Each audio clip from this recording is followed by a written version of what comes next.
चलिए आइए जानते हैं कि शिक्षादीप कोचिंग सेंटर रिमी आज यहाँ हम बच्चों से मिला रहे हैं। उठो छोटू, तुम्हारा नाम क्या है? आदर्श कुमार।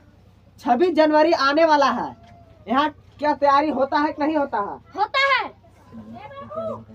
क्या तैयारी होता है बोलो। Good morning everyone, respected principal, teachers, parents and all my dear friends. Today is 26 January 1950 and we are celebrating 74th Republic Day. All first I wish you all a very happy Republic Day. So we must respect all of them. It is a national festival of India.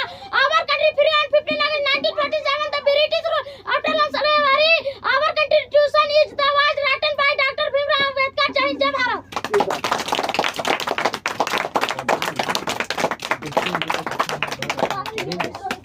चलिए आइए जानते हैं। बहुत अच्छा यहाँ capacity से पढ़ाई होता है और बहुत अच्छा आदर होता है। जय हिंद, जय